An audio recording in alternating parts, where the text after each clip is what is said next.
Success Insight shares the stories of the people with passion and drive who make things happen in the world. Here's your host, Howard Fox. Hello, everybody, and welcome back to another episode of the Success Insight podcast. Our guest today is Johnny Welsh. Johnny has worked as a professional bartender in Frisco, Colorado for over 20 years.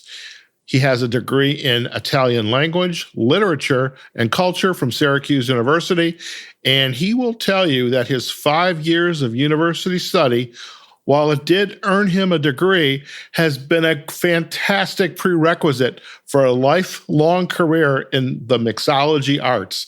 Johnny can now dictate funny bar stories in 2 different languages, and his latest hobby is twisting these topics into books. He is the author of Paper Maps, No Apps, an Unplugged travel adventure, and his first book was Weedgalized in Colorado, about the legalization of marijuana in Colorado, and he has won 2 awards from the Reader's Favorite. Johnny, so fantastic to bring you on to the Success Insight podcast. Thank you so much for having me, Howard. This is fantastic. Thank you. Well, I first of all want to say 2 things. One is the fact that you're a bartender. I've always wanted to be a bartender. I have never checked that off my bucket list. And I read a little bit about your backstory, specifically hanging out in Europe a little bit, learning about wine and vineyards. So I think the best place to start is somewhere at the beginning. Tell us a little bit about yourself, and let's let our listeners understand a little bit about your journey and going from Syracuse all the way up to being an award-winning author. Thank you so much. Well, it's funny you mentioned that the Italy trip. I remember when I graduated from Syracuse, I had applied to be a doctor of chiropractic at Seneca Falls School in upstate New York. And that same week, I also applied to go and help with an internship in the hills of Tuscany, right near Siena, and help build up an internship where people would study the language, culinary arts, organic farming, sustainable living. It was in the infancy stages back then, but my degree helped fit the protocol. So I applied to both of those. And I remember that summer after I graduated, I received a letter of acceptance to be a doctor of chiropractic at Seneca Falls. And then a few days later, another letter, I was accepted to go to Italy and help with the internship at this castle called Spinocchia. I tell you, I was 23 years old and I was pretty scared. I didn't know what to do. I'm 23. I'm like, man, do I give up being a doctor to go and run in the wind in Italy? And I did. I chose the life of travel, and that actually pushed me into the bartending, which I had done at Syracuse as well. And it's about 27, 28 years later, I'm still bartending. I love what I do. It gives me plenty of time off, and the stories and the content that I see and observe from behind the bar, they are infinite. So it's a good source of my material. Fantastic. Well, again, I have to add another source of envy here. I've always wanted to go to Italy. I was holding out till I was married. I'm still single. But the fact that just being able to hang out there and work amongst the people in the vineyards, some people just dream about that, and it's on their when I retire bucket list. And here you did it when you were in your young 20s. Yeah, I do. I highly recommend getting out there and checking that place out, or any place, overseas. I really believe that international travel changes perspective permanently. And I did learn a lot. And when I arrived at that castle, that is when I started to write. Something there turned on my inspiration. I still don't know what it is. I always joke and say it was the red wine because it was so organic, and it helped with the ideas. But something there really inspired me to write. And I began to write short stories, song lyrics, music, nonfiction, poetry. I did a little bit of everything. And I saved all those notebooks. So you have those notebooks in a locker somewhere, I would imagine, if close by. They are in a fireproof box in the house, yes. And I do plan on getting into those eventually and extracting some of those stories, and then using today's perspective, what I've learned since then, to kind of maybe mold some really cool ideas and cool stories about that. Okay. So when you came back from Italy, how did you, I hate to say fall in, but there had to be something that said, yeah, let me bartend for a little while and see what happens and let me find my way? Or how did that journey start? I remember I returned from Italy. I was living on the East Coast in southern New Jersey, right near Atlantic City. And my brother was in Colorado and he needed help building houses and he had a place for me to live. He had a job lined up and I had nothing else going on after that time slotted internship that I had helped create in Italy. So, my girlfriend at the time, we just packed our car and kept on driving until we saw mountains. And working with him, I was able to find part-time work as a bartender, which I love to do. So I worked with my brother. I did some part-time bartending, which turned into a full-time and a full life career. What is it about bartending that attracted you? Because I've worked in restaurants before. One in particular had a really nice bar. And the bartender, I will tell you, had the most fun of anybody in the restaurant. Yeah. What attracted you to the bartending as a full-time gig? Well, Howard, my passion, aside from writing books now, is travel. And bartending really facilitated that because you could always get some shifts covered and take off for a 4-day weekend or work a whole season and then take off a week or two at the end of the season when it really slows down. A lot of the restaurants where I live in Frisco, Colorado, they're all geared around the resorts and the ski industry for the wintertime. They used to close for 5 to 6 weeks in the off season. So we had about 5 to 6 weeks off in the spring, then again in the fall. And if you played your cards right and you saved up your money and you planned properly, you could actually do some really cool travel. That's what attracted me to be a bartender up here in Colorado. And then as I'm bartending now, I get to meet people who come and visit.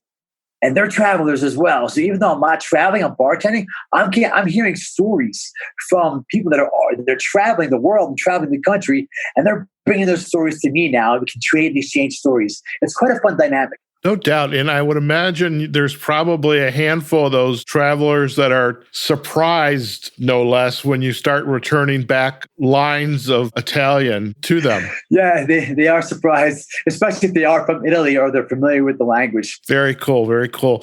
So when you're traveling, and I love the fact that there's 2 parts of the year, the spring and in the fall where you can kind of take off and do some of the travel. And you know what's also wonderful about that too is in this day and age, if you were to talk to millennials, they would tell you, or you would hear, that the experiences we have are much more important than the trinkets we have. In my generation, which is the tail end of the baby boomers, a lot of it was the house, the car, the Rolex watch, et cetera. Not that I ever had a Rolex watch or ever will, but the idea of the experiences of traveling throughout the U.S. and globally is fantastic. As you were starting doing the writing, the travel, the bartending, how did you end up getting into the studying and researching for the first book on the weed industry or marijuana industry in Colorado? Well, that all started from the guests and the tourists and the out-of-state visitors. They would come into the restaurant. It's a fine dining restaurant where I work. There's lots of time to talk. And they would always ask me questions about the new industry. Like, what's it like to live in the first state that went legal? They wanted to hear the underground stories. They wanted to hear from the bartender or the barber or the local realtor. They didn't want to hear it from the media. I kept getting questions all the time. And it wasn't what I expected. The folks coming in were not the ones I thought that I was going to see. They were older couples. A lot of older couples, well-to-do, well-spoken, and very polite. And they would let me know casually, hey, we're marijuana tourists. We want to see what this is all about. We want to know, where's the dispensary? And it's kind of funny because they'll look both ways or over their shoulder when they ask me. I'm like, because we're pigeonholed into that law that it's been there forever. I would tell them where it was. And that's how I figured this is an unprecedented time in our nation that we are legalizing marijuana. And I don't partake in it like I used to. It's really strong now. I like my wine and my beer, but I have enough experience in it to write about it. And I put my writings aside that I was working on to push out this first book to be written in the first state, which was Colorado, to go legal. Now, you won an award from as a reader's favorite. Tell us more about that. I was so overwhelmed when that happened. I never expected that to happen. A lot of the conversational tone in the book, it was all about a lot of anecdotes and research and interviews.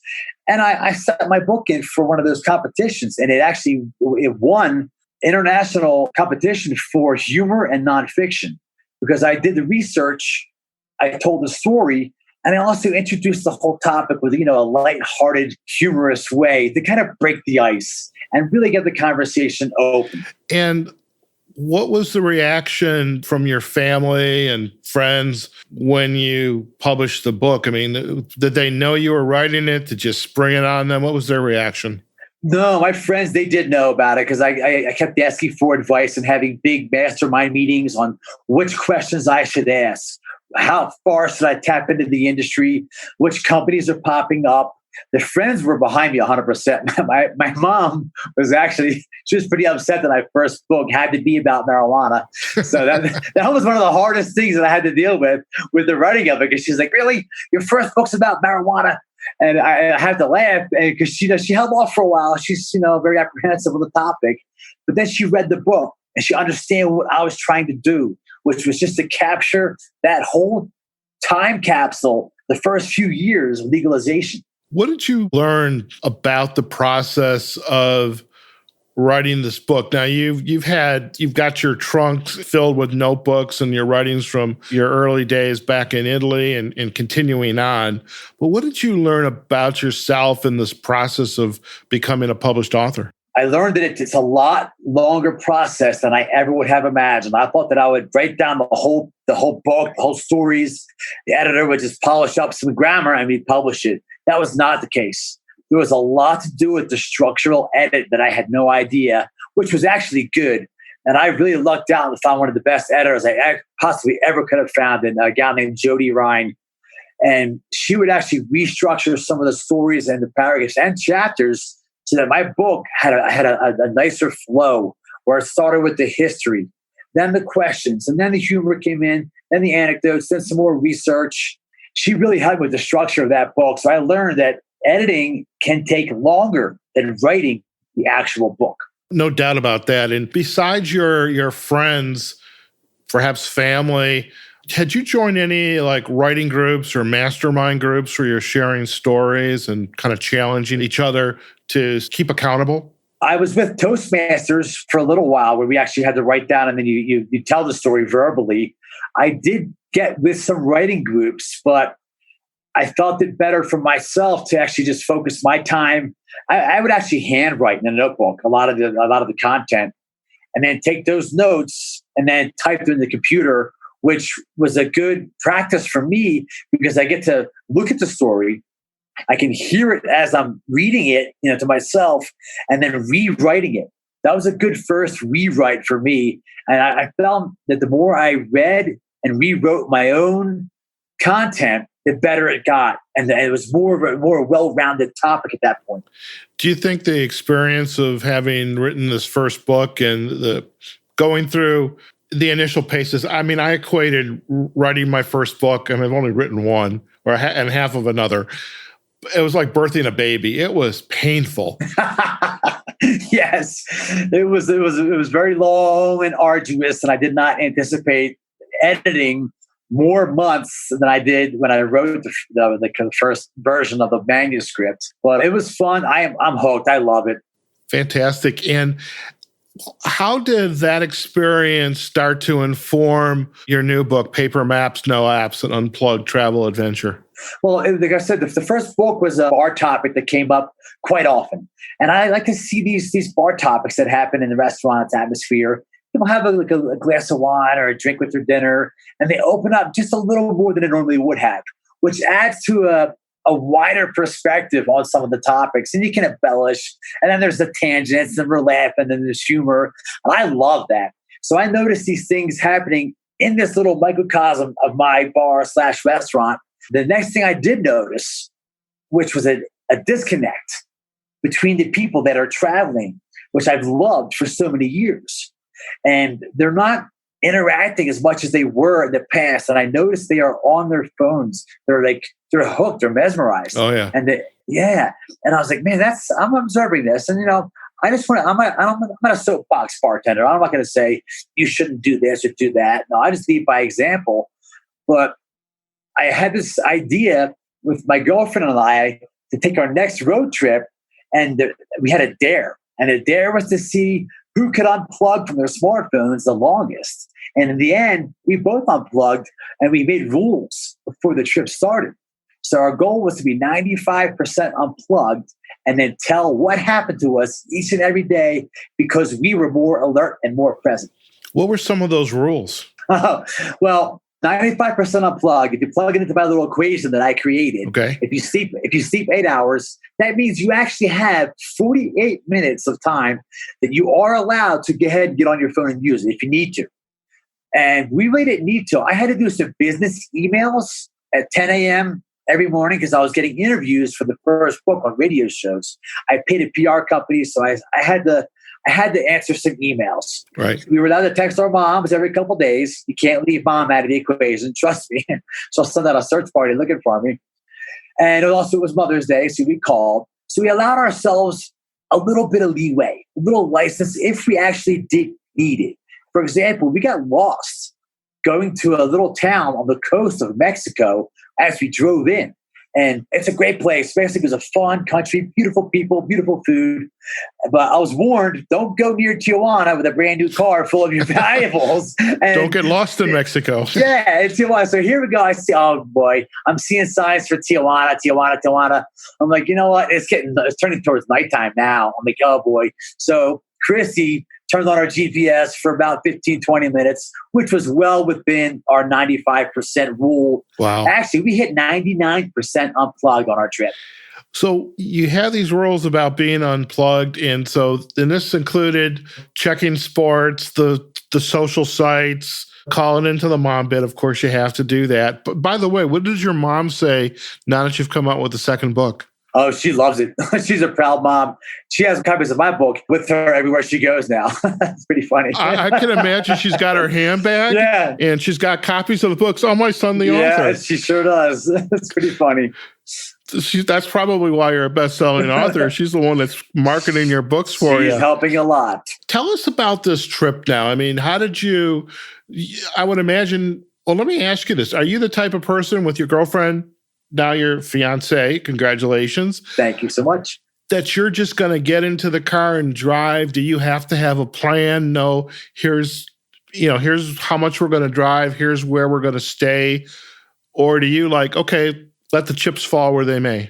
A little bit of both. I can go either way, but sometimes if we go on a longer trip, we will book a couple places before we leave just to add a little structure to the trip. But then, the whims of the road can just dictate where we go from there. And it's so much more fun to, okay, let's keep on driving. We can go ahead. We'll find something. We'll meet some people. We'll ask for directions. And that happened a lot. What were some of the, stories that, I mean, there had to have been so many of them, but is there one or two stories that jump out at you, or, some of the people that you meet, the characters on the road that you meet that jump out at you is like, oh, I'll never forget this as long as I live? Absolutely. We kind of named our road trip Paper Maps, No Apps. It was kind of a fun joke between us for the first 4 or 5 days of the trip. And we were journaling each day, and it wasn't really an idea for a book just then. We just decided to unplug and just digital detox. When that digital leash came off, we felt so free. There's no one that can take us off our course. No one's going to call us or text us and tell us we can't do this or do that. We were free. We allowed ourselves to use the car radio and then the little clock radios in the hotel rooms. It was hilarious. So on about the 5th or 6th day of the trip, we're having lunch at a place in Las Vegas. We're staying in Las Vegas called Guy Fieri's. Oh, yeah. And because we're not hunched over on our phones and we're not looking down, we're looking up. And our shoulders are back, our chins are up. We feel free. The bartender and servers are noticing that about us. They're like, what's up with you two? You guys seem kind of chipper and pretty alert. I swear, what's your deal?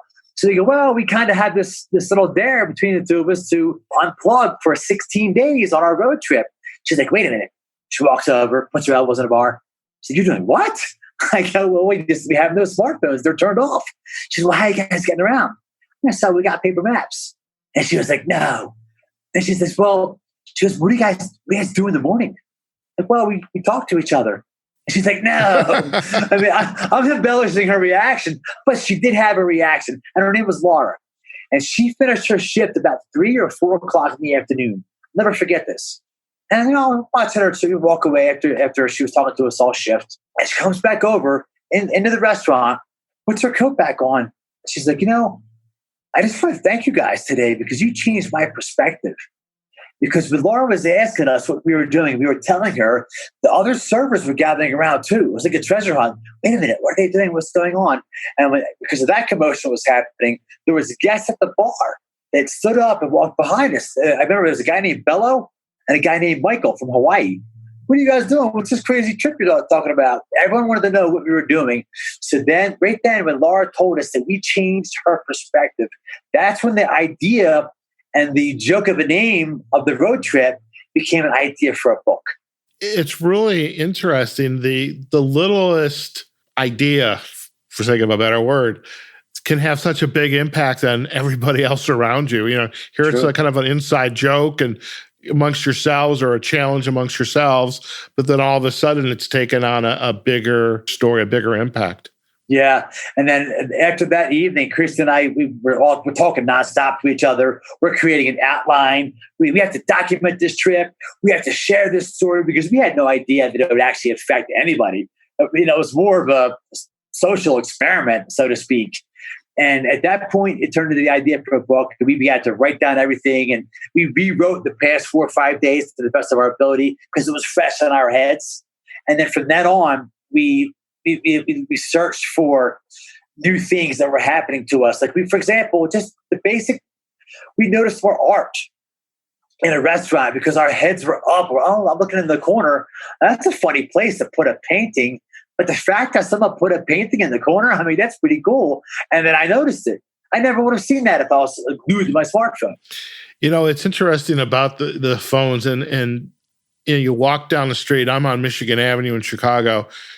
And if you're not careful and you're on your smartphone, you're going to walk into the street. Yeah.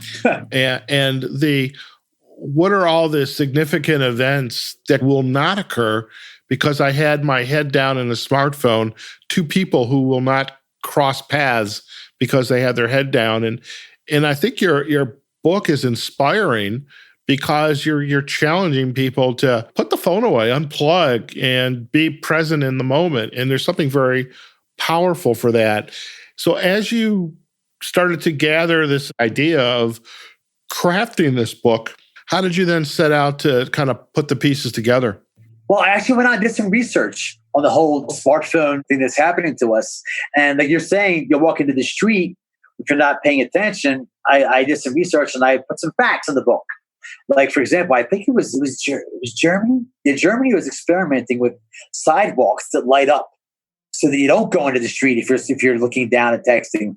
And I know that China was experimenting with a texting lane for pedestrians. Oy. So, yeah. So the more I learned about this, the more it brought to my attention, and we never tell anybody to go to not use their phones, or I don't preach abstinence. I'm a bartender. That's bad for business for me. Very bad for your business. But all we're really saying is that, watch what our example is and just reduce a little bit. And because we did reduce that little bit, we're engaged to be married now because we listen to each other just a tiny bit more. And it was easy to put the book together because each day was a chapter, and the people we met became characters. And the observations that we started to see more became clearer to us throughout the trip. One of the other things I remember was the dinner we had at a restaurant. And it was a candlelit dinner. It was an Italian restaurant. And because we were looking around again, Christy was asking me to translate some of the Italian phrases that were written on the walls and around the restaurant. And that was really cool. I'm like, you know what? We have a candlelight on our table, first of all, not a blue digital light. She's asking me this. We just had time stood still. It felt like time was going so slow during that dinner. It was awesome. And I loved it. And another time we were in a bungalow on the beach in Mexico during a rainstorm. It was kind of chilly to go for a hike at nighttime. So we sat inside the bungalow, made a little fire in the chimney. And since we don't have our technology with us, we're looking around the bungalow for things to do. And we found these cool little tops and games and things to spin and play and have fun. Of course, we're drinking some wine at this point, and we're having some more fun with the wine. And I think the owners left us a bottle of tequila. That went away too. But I had a book with me that I bought in Vegas from David Sedaris, one of my favorite authors. I saw him speaking. Okay. So I tell Christy, Christy, how about this? How about you sit next to the fire and I'll read to you from our new book we just got.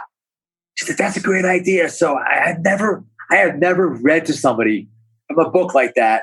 And it kept on going. I went to 2-3 chapters of just pure reading to her. That's how we spent our night. Johnny, we passed our, I have to tell you, that's incredibly romantic. I don't know if you knew that. It was, but to me, it was more of a magical moment. Not that I never knew that could be fun. I just never really thought about it. When you give yourself extra time to think, and the extra time is available to us all if you just look up and look away for a second. Speaking of stories, is there a passage in the book that resonates for you that you'd be willing to gift to our audience? Yes. So towards the end of the trip, I had a couple little ideas and revelations. So I can read this real quick for you guys. Great. Thank you. It says, taking this trip and recording our experiences helped me become aware of how much I rely on modern technology. More importantly, it allowed me to revisit a time that wasn't as fast-paced and remember childhood joys like road trips and hula hoops and tasty cakes. It's made both Christy and me try to use technology less in all aspects of our lives, beyond just our smartphones. We try to take the stairs instead of elevators, walk or ride our bikes to destinations within a few blocks instead of driving, pick up a newspaper or old book and sit and read every once in a while.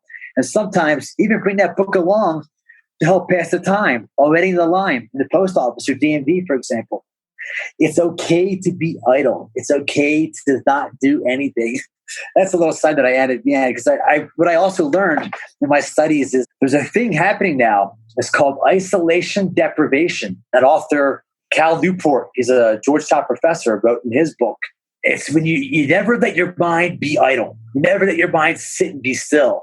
And I'm guilty too. I'll go on my phone to check an email, and then a half hour goes by. I'm like, oh my God. I go, I am nowhere near that email right now. And it's funny. I like it. It's entertaining. Oh, yeah. But I also have goals that I want to accomplish in my everyday, day-to-day life. And isolation deprivation means that your mind just never has a time to switch off or turn off or be blank. Well, I think we need to be able to unplug and because there's all this constant rewiring going on in our brain through new experiences and stimulations. And sometimes it's nice just to sit back and just the quiet. I love the quiet of the morning with a cup of coffee. Thank God coffee is not digital, or else I'd be in trouble. I'll be in trouble. I'm really curious, now that you've experienced going without this technology, if you were to look back to the experience being in Italy, working up in this village, this town, working in the winery, was there some similarities to the pleasures they experienced in comparison to the pleasures you and your fiance experienced through the act of being unplugged? Can you make a connection there? I can make a connection. I remember clearly now in Italy, they focus, when they have a meal together, they focus on each other. They focus on conversation. They focus on the quality of the food and the enjoyment of the food and the homemade process of the food, the home-cooked meals. They can just taste that love in that food. Now, I'm not trying to sound corny or cheesy, but it's true. And they just sit and pass the time with each other. And I remember that vividly when I was in Italy. It still exists today. And that I had a lot of those feelings pop up again when Christy and I were just sitting there. And, there's a lot of times when you can just occupy your time by looking at your phone or whatever. But now we're forced to not think of a new way, but for me, it's an old way. Christy's younger than me. I don't know. It's only been 10 years since we've had this technology in the palm of our hands, but it feels like it's been forever. And I love that slow way of life. There's even a slow food movement going through Europe right now, and I believe it's coming to America as well. Well, let's hope it gets here pretty darn quickly. Yeah. Listen, Johnny, before we head out, is there some final insights that you have a lesson, perhaps another book, a phrase that has been an inspiration for you and that you'd like to share. Maybe it's something Christy would like to share. You could share on her behalf with our audience. Actually, you actually brought it to my attention about 10 minutes ago when you mentioned people are missing out on who they might meet, who they might see if their focus is on the smartphone. And Christy and I have said this to people all along. It's almost like bringing back serendipity. And I love to say, it's bring back serendipity and chance encounters. To me, I don't know. That's the reason why I would travel, is to meet the new people and to have those magic experiences that you wouldn't normally have by staying in your hometown. Very good. Very good. Johnny, if our listeners would like to learn more about you and your work, where are the best places for them to go? My website has everything on there. It's www.johnnywelsh.com.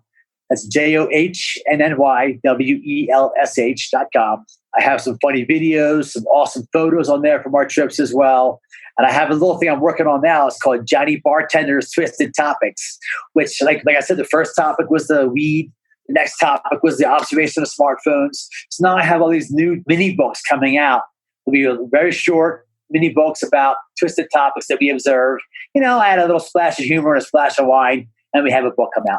Fantastic. Well, we definitely look forward to that. And we will provide the backlinks to your website as well as to the Amazon page and also to the Reader's Favorite page where they've acknowledged both of those books. And again, congratulations for 2 wonderful books. And this podcast was kind of a spur of the moment. So I haven't had a chance to get the book, but it's near and dear to my heart. I mean, just being able to put your phone down and be in the moment. So I'm really looking forward to reading it and just kind of hearing your travel stories, because I love travel as well. So thank you for that. And listen, it's been an absolute pleasure to have you on the podcast, and we look forward to learning more about you and your work and your future writing. So thank you so much. Thank you. Thank you so much. It's been an honor to be here. Thank you.